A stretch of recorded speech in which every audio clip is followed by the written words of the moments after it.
The notification pinged on Sophia Wright's phone at exactly 7 in the morning, and she nearly deleted it without reading because she had 3 investor meetings scheduled and a product launch to finalize before noon.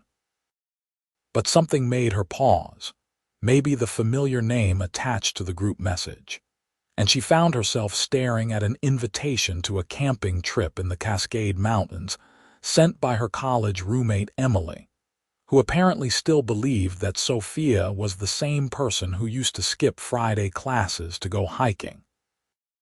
That version of Sophia had disappeared somewhere between building her sustainable fashion empire from the ground up and watching her company's valuation hit $50 million last quarter.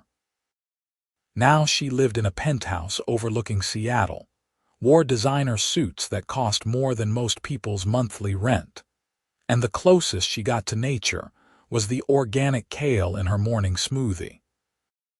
The invitation felt like a message from another lifetime, complete with a list of people she barely remembered, and a casual mention that they would be splitting tents to keep things cozy and fun. She should have said no immediately.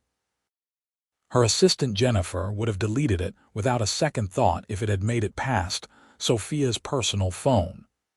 But that morning, sitting in her minimalist kitchen with floor-to-ceiling windows showcasing the city she had conquered, Sophia felt something crack in her chest. A loneliness she usually kept buried under spreadsheets and strategy sessions. She typed out a response before she could overthink it. "I'll be there." Emily's response came back in seconds, filled with enough exclamation points to power a small grid, followed by logistics. The trip was in 2 weeks. They would meet at the trailhead on Friday afternoon. Everyone should bring their own gear, though Emily had extras if needed. Sophia stared at the message and realized she did not own a single piece of camping equipment. She had not slept in a tent since graduation, nearly 8 years ago. The next 2 weeks blurred past in their usual chaos of meetings, negotiations, and the 1,000 small decisions that kept her company running. Sophia found herself shopping online at midnight for camping gear, reading reviews for sleeping bags and portable stoves with the same intensity she usually reserved for market analysis. Jennifer raised an eyebrow when a package arrived containing hiking boots, but said nothing. Her assistant had learned when to stay silent. Friday arrived faster than expected. Sophia left the office at noon, which felt almost rebellious, and drove her Tesla to the trailhead Emily had marked on the map. The parking area was already half full when she arrived, dusty Subarus and old trucks clustered together like they belonged there. Sophia's car looked ridiculously out of place, gleaming silver against the dirt and pine needles. She spotted Emily immediately, her former roommate looking exactly the same except for laugh lines around her eyes. They hugged, and it felt genuine, which surprised Sophia more than it should have. "I cannot believe you actually came," Emily said, pulling back to look at her. "I figured you would cancel last minute. Everyone said you would." "Everyone." Sophia adjusted the new backpack on her shoulders, trying to ignore how the straps already dug into places she did not know could hurt. "The group. Come on, I will introduce you." Emily grabbed her hand and pulled her toward a cluster of people standing near the trailhead sign. "Everyone, this is Sophia. We were roommates at UW. Sophia, this is everyone." The introductions happened too fast. There was Marcus, who taught high school biology. Rachel and Tom, a married couple who ran a bakery downtown. Jessica, who did something with graphic design. And then there was Vincent. He stood slightly apart from the group, checking the straps on a backpack that had clearly seen better days. Tall, broad-shouldered, with dark hair that needed a cut and a few days of stubble along his jaw. He wore a faded flannel shirt and jeans that fit him well enough that Sophia noticed, then felt annoyed at herself for noticing. When he looked up, his eyes were an unexpected green, sharp and intelligent despite the casual way he carried himself. "Vincent Quinn," he said, extending a hand. His grip was firm, calloused. "I work with Emily's husband at the lumber mill." A lumber mill. Sophia felt something twist in her chest, though she could not name what it was. "Sophia, right. I run a fashion company." "Yeah," Emily mentioned. He released her hand and went back to his pack, apparently unimpressed. Most people either fawned over her success or resented it. Vincent seemed to feel neither, which was somehow more unsettling. The hike started well enough. The trail wound through old-growth forest, shafts of sunlight breaking through the canopy in golden columns. Sophia fell into step near the back of the group, her new boots already rubbing a blister on her left heel. She had forgotten how much she loved this, the smell of pine and earth, the sound of wind in the trees. It made her remember the girl she used to be, before ambition had consumed everything else. Vincent hiked near the front, moving with an easy confidence that suggested he spent more time in the woods than out of them. She caught herself watching the way he navigated the trail, pointing out tricky routes to the people behind him, adjusting his pace so the group stayed together.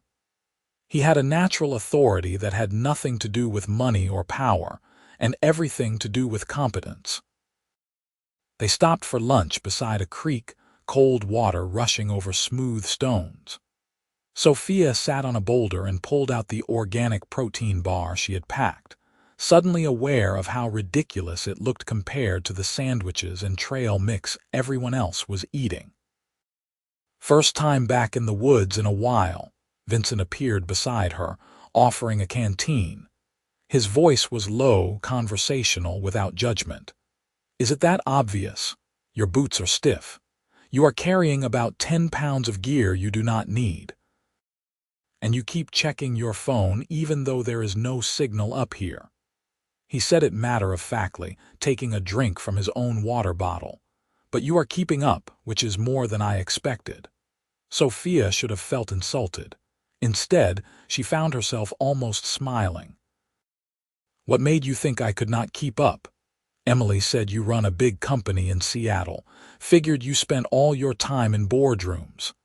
He studied her with those green eyes, assessing. "But you have got good form on the uphills. You ran track or something, cross-country, high school and college." She was surprised he had noticed, surprised she cared that he had. Makes sense. He stood, shouldering his pack in one smooth motion. "We have got another 3 miles to camp. That blister on your heel is going to get worse. You should wrap it before we start again." He walked away before she could ask how he knew about the blister. Sophia pulled off her boot and found a band-aid in her overpriced first aid kit, wondering why Vincent Quinn's casual competence irritated and intrigued her in equal measure. The campsite sat in a clearing beside a small lake, the water so clear Sophia could see smooth stones on the bottom. They arrived as the sun started its descent, golden light painting everything in warm tones. Emily immediately started organizing, her natural leadership shining through as she directed people to flat spots for tents and designated areas for cooking. "Okay, so about sleeping arrangements," Emily called out once everyone had dropped their packs. "We have got 6 people and 4 tents, so we are doubling up. Rachel and Tom, obviously you two are together. Marcus and Jessica, you are in tent 3, which means Sophia and Vincent, you get tent 4. Sophia felt her stomach drop. She looked at Vincent, who was pulling tent poles from his pack with the same calm expression he had worn all day. He glanced up, met her eyes, and shrugged. "Works for me if it works for you," he said simply. Every instinct told her to complain, to demand other arrangements, to pull Emily aside and insist this was inappropriate. But everyone else was already moving, setting up tents and unpacking gear, and making a fuss would only draw attention to something that apparently was not a big deal to anyone else. Besides, Vincent had already started clearing a flat spot for their tent. Methodically moving rocks and sticks like this was the most normal thing in the world. "Fine," Sophia said, dropping her pack beside the clearing. "Do you want help? Can you set up a tent? I can learn." Something flickered in his expression, almost approval. "All right. Start by laying out the ground sheet. Make sure it is smooth, no wrinkles." They worked in surprising harmony as the sun continued its descent. Vincent showed her how to thread the poles through the fabric loops, how to stake the corners so the tent would not collapse in wind. His instructions were clear and patient, without condescension. When she made a mistake, he simply showed her how to fix it. "You are good at teaching," she said as they finished securing the rain fly.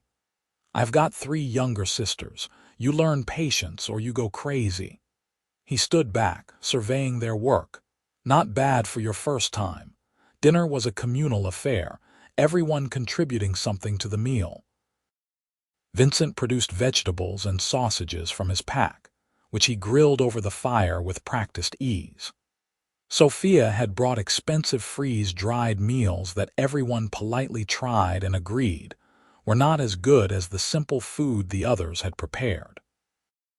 She found herself sitting on a log beside Vincent, paper plate balanced on her knees, listening to stories about people she barely remembered.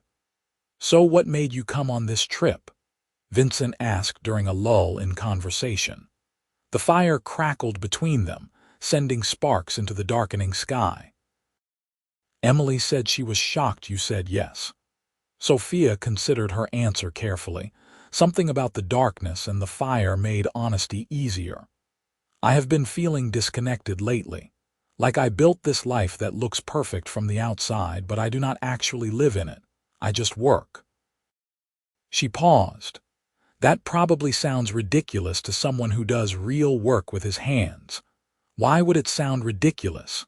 "Because I solve problems like what fabric to use for a spring collection while you probably build actual useful things." Vincent was quiet for a moment, watching the fire. "I spent today cutting boards for kitchen cabinets. You think that is more meaningful than what you do? At least it is tangible. So are clothes. People wear them every day." He looked at her, firelight reflecting in his eyes. "You built a company from nothing. That is not easy. That takes something most people do not have." Sophia felt something warm spread through her chest, and it had nothing to do with the fire. "Emily told you about my company." She might have mentioned a few things. "Said you started it in your apartment with a sewing machine and a dream." He smiled, and it transformed his face from handsome to something that made her heart skip. "I respect that. Building something yourself." Before she could respond, Emily started telling a story about their college days, and the moment passed. But Sophia remained acutely aware of Vincent beside her, the solid warmth of his presence, the way he laughed at the right moments and listened intently when others spoke. He was different from the men she usually met, the venture capitalists and tech entrepreneurs who dominated her social circle. There was no performance in Vincent, no carefully curated image. He simply was, comfortable in his own skin in a way that felt almost foreign to her. The group stayed up late, swapping stories and watching the stars emerge in impossible numbers. Sophia had forgotten how many stars existed beyond the city lights. She found her head tilting back, neck aching in the best way, trying to take in the vastness above them. "Makes you feel small, does it not?" Vincent said quietly. He had moved to stand beside her, away from the others who were still clustered around the fire. "In a good way," Sophia agreed. "Like my problems are not as big as they feel." "What problems does a successful millionaire have?" She tensed, then realized he was teasing. "How did you know?" "Emily might have mentioned that too, plus your car kind of gave it away." He was quiet for a moment. "Does it bother you that I know?" Most people either treat me differently once they know, or they resent me for it. I do not care about your money. I care about whether you will snore in the tent and keep me awake all night." Sophia laughed, surprising herself. "I do not snore. We will see about that." Eventually, the fire burned low and exhaustion caught up with the group. They said their good nights and retreated to their respective tents. Sophia approached the tent she would share with Vincent with a strange mix of nervousness and anticipation. It was just sleeping, she reminded herself. Two adults sharing a space for practical reasons. Vincent had already arranged their sleeping bags on either side of the tent, maximizing the distance between them in the small space. He had set up a small LED lantern that cast gentle light across the nylon walls. "I will give you privacy to change," he said, already backing toward the tent entrance. "Just let me know when you are ready." Sophia changed quickly into the expensive athletic sleepwear she had bought for this trip, suddenly self-conscious about the designer labels. When she called Vincent back in, he entered with his own change of clothes and a small toiletry bag. "Your turn," she said, and slipped outside to brush her teeth at the designated area near the lake. The night air was cold against her skin, crisp and clean in a way city air never was. She could hear the gentle lap of water against the shore, the distant call of some night bird.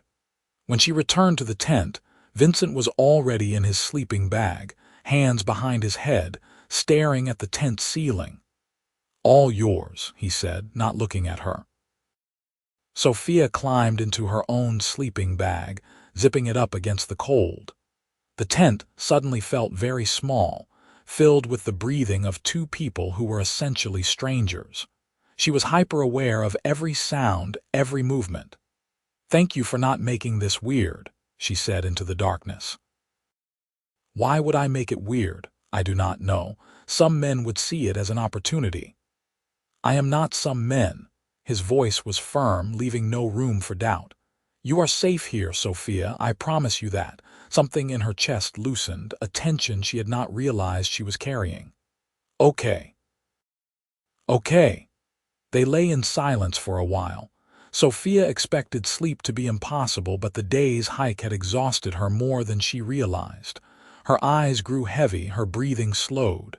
"Vincent," she whispered, not sure if he was still awake. "Yeah, thank you for helping with the tent. And for treating me like a normal person." "You are a normal person, Sophia. You just happen to have money." It was the last thing she heard before sleep pulled her under. She woke to gray morning light filtering through the tent and the smell of coffee. For a disoriented moment, Sophia could not remember where she was. Then awareness returned. The camping trip, the tent, Vincent. She turned her head and found his sleeping bag empty, neatly rolled and tucked against the tent wall. Outside, she found him tending a small camp stove, heating water in a battered pot. He looked up when she emerged, hair rumpled from sleep, and smiled. "Morning." "Coffee?" "God, yes." He poured her a cup in a metal camping mug, black and strong.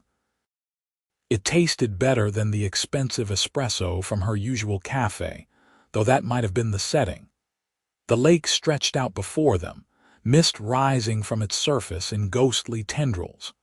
The morning was quiet except for birdsong and the gentle sounds of the others beginning to stir. "You are up early," Sophia said, cupping the mug between her hands for warmth. "Habit. The mill starts at 6. He sat beside her on the log, his own coffee steaming in the cool air. "You sleep okay? Better than I have in months, actually." "Good." He looked pleased, like her rest mattered to him.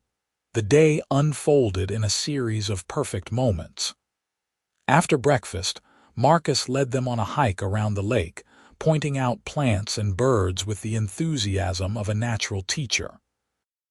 Vincent stayed near Sophia, not hovering but present, pointing out things she might have missed. A family of ducks paddling near the shore, a deer track in the mud, the way the sunlight caught the water at just the right angle to make it shine like diamonds. They stopped for lunch on a rocky outcrop overlooking the valley below. Sophia found herself sitting beside Vincent again, drawn to him in ways she did not fully understand. He was easy to be around, comfortable in the silences that stretched between them. "Can I ask you something?" he said as they ate. "Sure. What made you choose fashion for your company?" Sophia considered the question. Most people asked about her success, her revenue, her growth strategy. No one asked about the why. "My mom was a seamstress. We did not have much money growing up, but she always made sure my sister and I had beautiful clothes. She said what you wear tells the world who you are, and we deserve to tell a good story." She paused, surprised by the emotion in her voice. "She died when I was in college. Cancer. Starting the company felt like honoring her." Vincent was quiet for a long moment. "That is a good reason. What about you? Why lumber?" "My dad worked at the mill his whole life. It is honest work and I am good with my hands. Plus I like seeing something transform from raw material into something useful." He smiled. "Not so different from what you do, really." "I never thought about it that way." "You should. You take fabric and turn it into something that makes people feel good about themselves. That matters." Sophia felt something shift inside her, a perspective she had not considered. For years, she had defined success by metrics and milestones, by revenue and reach. But Vincent saw it differently. He saw the human element, the connection to her mother, the meaning behind the work. It made her want to see herself through his eyes. They hiked back to camp in the afternoon heat, Sophia's legs burning in a way that felt earned. She was covered in dust and sweat, her expensive athletic wear living up to its price tag. When they reached camp, several people immediately headed to the lake for a swim. "You coming?" Emily called to Sophia, already in her swimsuit. Sophia hesitated. She had not brought a swimsuit, had not thought about swimming. But the lake looked inviting, and she was hot and dirty from the trail. "I did not bring a suit, so swim in your sports bra and shorts. No one cares." Sophia looked at Vincent, who was pulling off his flannel to reveal a white t-shirt underneath. He caught her looking and raised an eyebrow. "Your call," he said, "but the water feels amazing after a long hike." She made a decision and ducked into the tent to change into her sports bra and hiking shorts. When she emerged, self-conscious about showing so much skin, Vincent was already wading into the lake. He dove under the surface and came up shaking water from his hair, laughing at the cold. Sophia followed, gasping as the icy water hit her overheated skin. It was shockingly cold and absolutely perfect. She swam out toward Vincent, her competitive nature from her running days surging up. He saw her coming and grinned, diving under again. They played in the water like kids, splashing and diving, racing each other across the small cove. Vincent was a strong swimmer, but Sophia was fast. When they finally climbed back onto the rocky shore, both breathing hard, she felt more alive than she had in years. "You are full of surprises," Vincent said, water dripping from his hair onto his shoulders. His t-shirt clung to his chest, and Sophia forced herself to look away. "So are you." That evening they cooked dinner together, Vincent teaching her how to properly grill vegetables over open flame.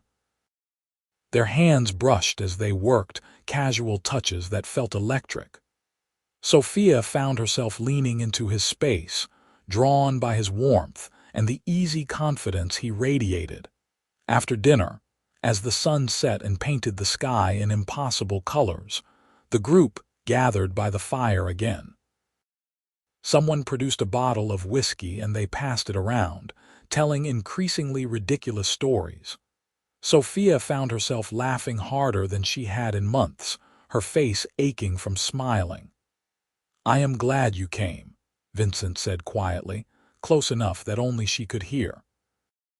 They were sitting on their log again, pressed together from shoulder to knee for warmth as the temperature dropped. "Me too," Sophia admitted. "I almost did not. I almost deleted the invitation." "What changed your mind?" "I do not know. Maybe I was tired of being alone." "You do not have to be alone." He said it simply, like it was an obvious truth. "You just have to let people in." "That is harder than it sounds." "I know." He was quiet for a moment. "My ex-wife left 2 years ago.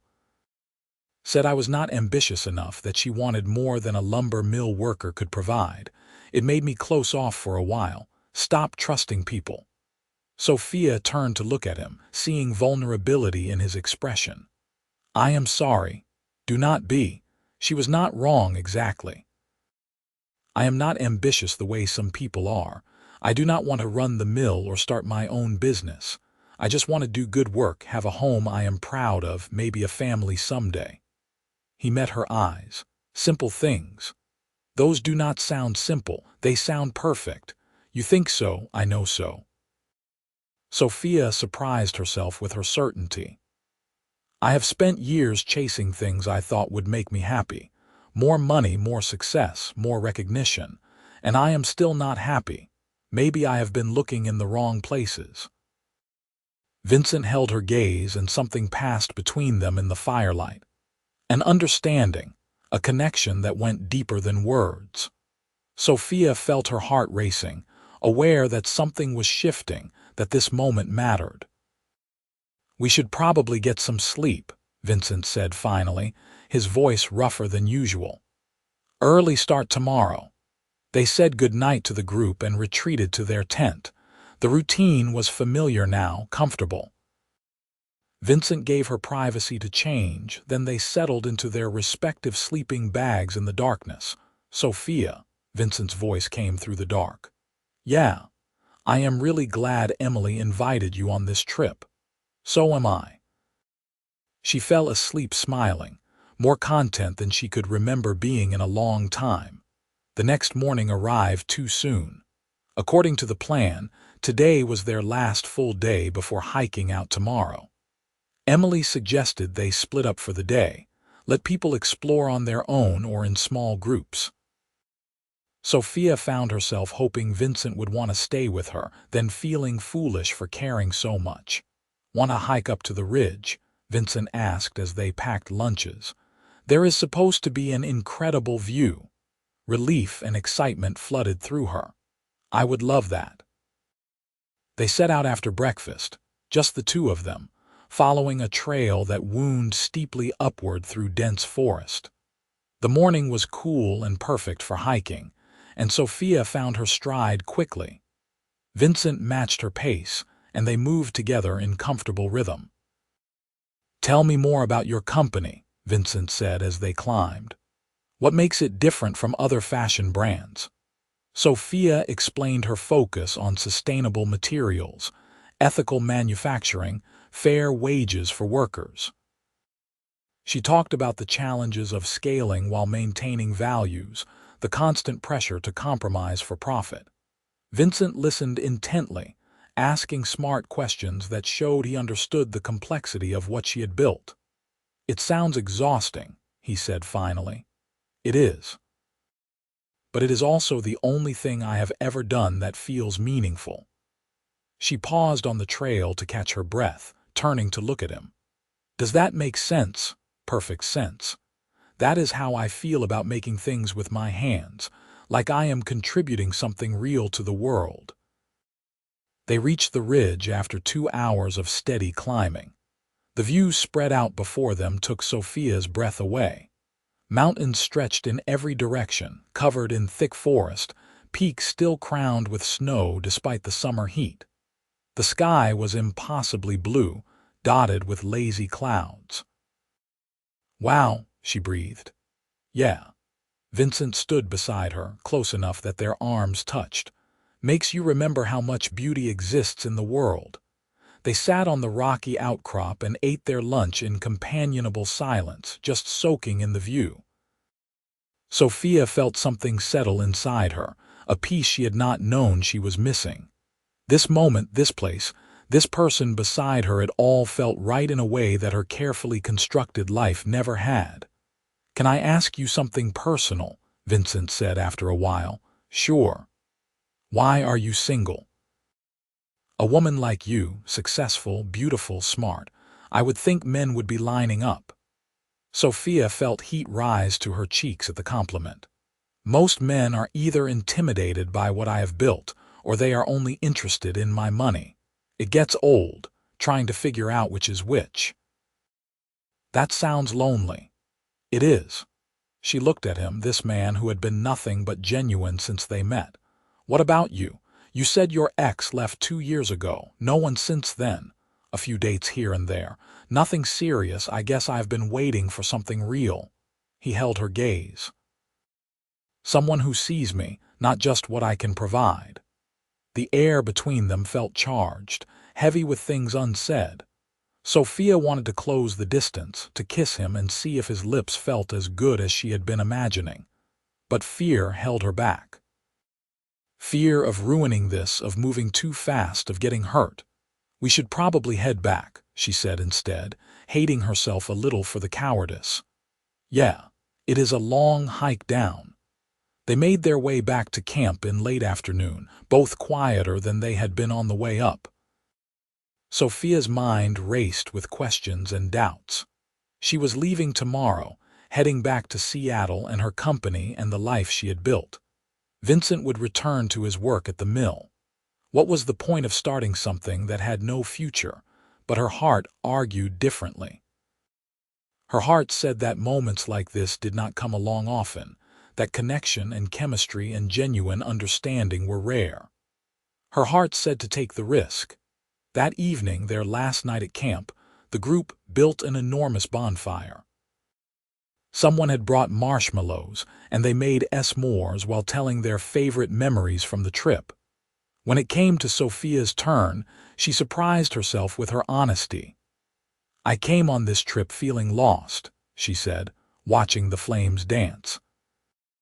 "Like I had built this successful life, but somewhere along the way, I lost myself in it. These past few days reminded me who I used to be before success and money and pressure. They reminded me what matters." She glanced at Vincent, found him watching her with those green eyes. "So thank you all for that, for welcoming me back into the world." The group clapped and cheered, and Emily looked like she might cry. But Sophia only cared about Vincent's reaction, the soft smile on his face, the warmth in his expression. Later, as the fire died down and people began retiring to their tents, Vincent touched her elbow. "Walk with me," he asked quietly. They walked down to the lake shore where the water reflected stars and the moon hung low and full. The night was clear and cold, and Sophia shivered in her fleece jacket. Without a word, Vincent shrugged off his flannel and draped it over her shoulders. It smelled like him, wood smoke and pine, and something essentially male that made her head spin. "I need to tell you something," Vincent said, stopping at the water's edge. "And I am just going to say it straight because I am not good with fancy words." Sophia's heart hammered in her chest. "Okay. These past few days with you have been some of the best I have had in years. You are smart and funny, and you do not take yourself too seriously despite having every reason to. You listened when I talked about stupid stuff like wood grain and tent stakes. You did not complain once about sharing a tent with a stranger, even though that must have been uncomfortable at first." He paused, running a hand through his hair. "What I am trying to say is that I like you, Sophia, more than I should after just 3 days. And I know you are heading back to your life in the city and I have got work at the mill, but I would really like to see you again. If you want that too." Sophia could barely breathe. Joy and fear warred inside her, making her dizzy. "I want that," she said, her voice barely above a whisper. "I want that so much, but I am scared." "Of what?" "Of this not working. Of our lives being too different. Of you realizing I am not worth the hassle." Vincent stepped closer, close enough that she had to tilt her head back to maintain eye contact. Let me worry about what I think you are worth. And as for our lives being different, so what? Different does not mean impossible. You make it sound simple. Maybe it is simple. Maybe we are the ones making it complicated. He reached up, tucking a strand of hair behind her ear. His touch was gentle, reverent. I like you, you like me. Let us see where it goes. No pressure, no expectations. Just two people spending time together. You really think it could work? I think anything worth having is worth trying for. Sophia made her decision. She closed the remaining distance between them and kissed him, rising up on her toes to press her lips to his. For a heartbeat, he was still, surprised. Then his arms came around her, and he kissed her back with a passion that stole her breath and made her knees weak. When they finally pulled apart, both breathing hard, Vincent rested his forehead against hers. I have wanted to do that since you beat me in that swimming race, he admitted. Sophia laughed, the sound bubbling up from pure happiness. I have wanted to do that since you taught me to set up the tent without making me feel stupid. We wasted a lot of time then. We should probably make up for it. He kissed her again, deeper this time, and Sophia felt the last of her defenses crumble. She was falling for this man, this lumber mill worker with calloused hands and kind eyes who saw past her success to the person underneath. It terrified and thrilled her in equal measure. They returned to camp hand in hand, and if the others noticed, they were kind enough not to comment. In their tent that night, they zipped their sleeping bags together and lay facing each other in the darkness. What happens tomorrow? Sophia asked, her hand resting on his chest, feeling his heartbeat strong and steady under her palm. Tomorrow we hike out and then we figure out our lives, but we do it together. He kissed her forehead. I will drive to Seattle to see you. You can come out to the mill town on weekends. We will make it work because we both want to. Promise. I promise, Sophia. I am not going anywhere. She fell asleep in his arms, feeling safer and more hopeful than she had in years. The hike out the next morning was bittersweet. Sophia did not want to leave this place, this bubble where she and Vincent had found each other. But real life waited, and she had responsibilities she could not ignore. They packed up the tent together, working in the same harmony they had found that first day, and joined the group for the trek back to the trailhead. At the parking lot, they said goodbye to the others, exchanging promises to do this again next year. Then it was just Sophia and Vincent standing between her Tesla and his beat-up truck. This is not goodbye, he said firmly, pulling her into his arms. This is see you soon. When? Next weekend. I will drive in Friday night after work. We can have the whole weekend together. I would like that. She kissed him, not caring who saw. Thank you for this week, for everything. Thank you for taking a chance on a lumber mill worker. Thank you for taking a chance on an uptight millionaire. He laughed and kissed her one more time before letting her go. Sophia drove away with tears in her eyes, but they were good tears. Hopeful tears. The next week dragged by slowly. Sophia threw herself into work, but her mind kept wandering to Vincent.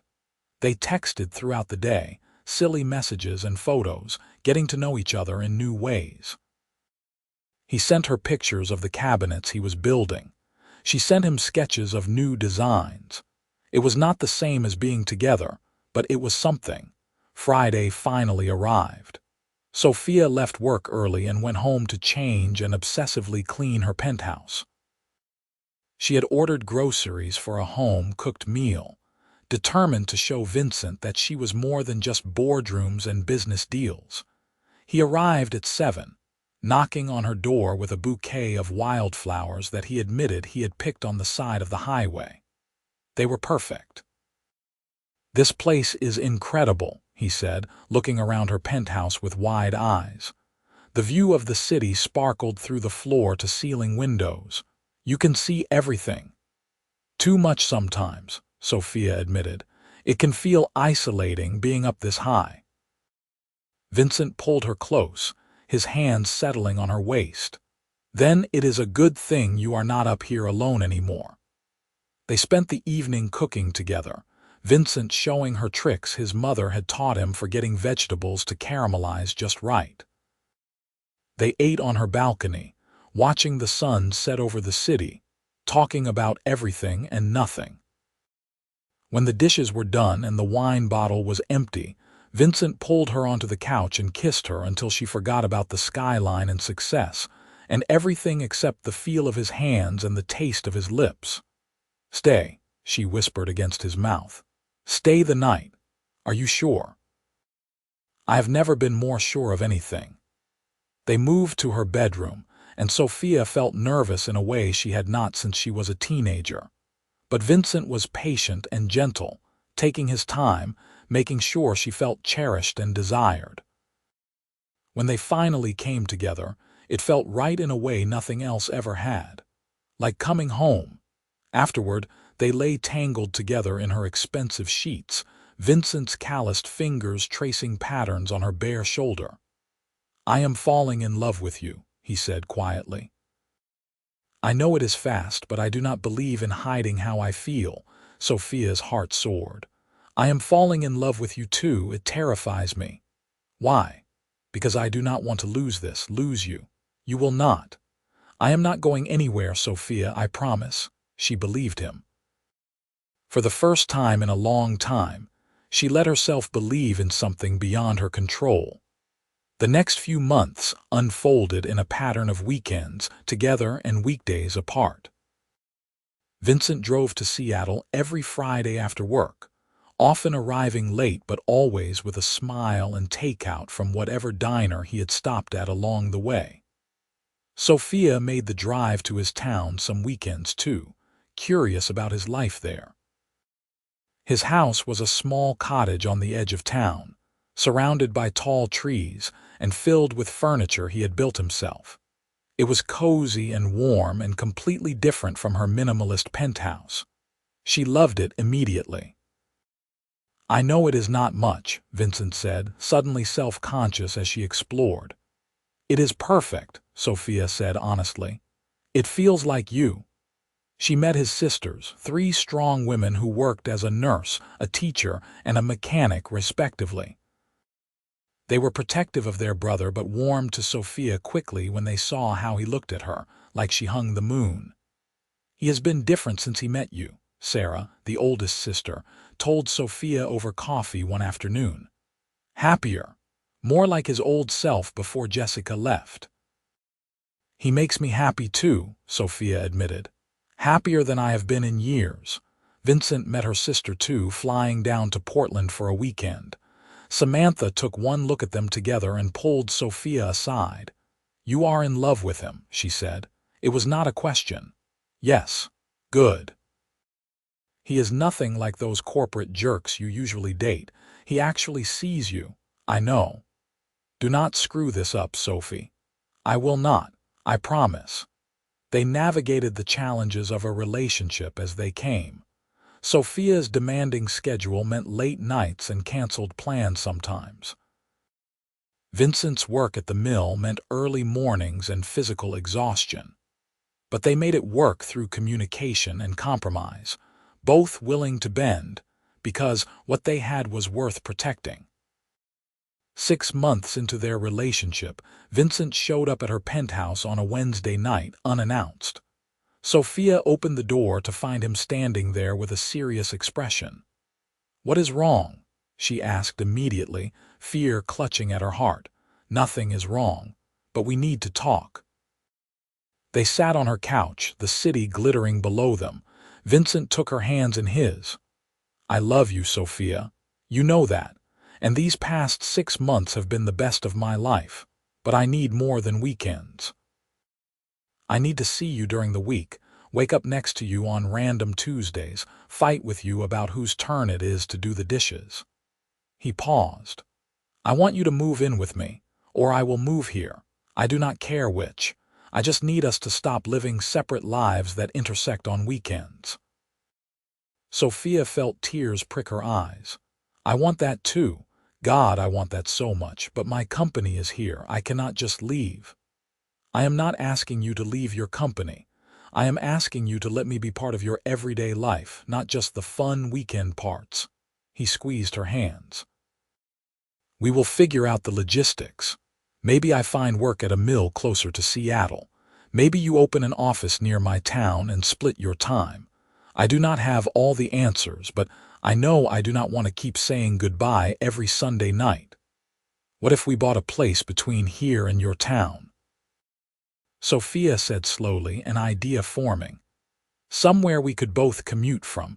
You would have a longer drive to work, but so would I, and we would have a home together. A real home. Vincent's face lit up. You would do that, leave this place. This place is just walls and windows. Home is wherever you are. She kissed him, tasting salt from her own tears. Let us do this. Let us build a life together. They spent the next month house hunting, driving through small towns and suburbs, looking for the right place. They found it in a town 40 minutes from Seattle and an hour from Vincent's mill. It was an old farmhouse on 2 acres, with good bones but needing work.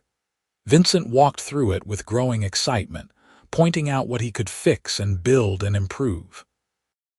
It is perfect, Sophia said, standing in what would become their living room. When can we start? Right now. They spent weekends and evenings working on the house together. Vincent did most of the heavy lifting, but Sophia learned to paint and tile and sand floors. She discovered she loved working with her hands, creating something tangible.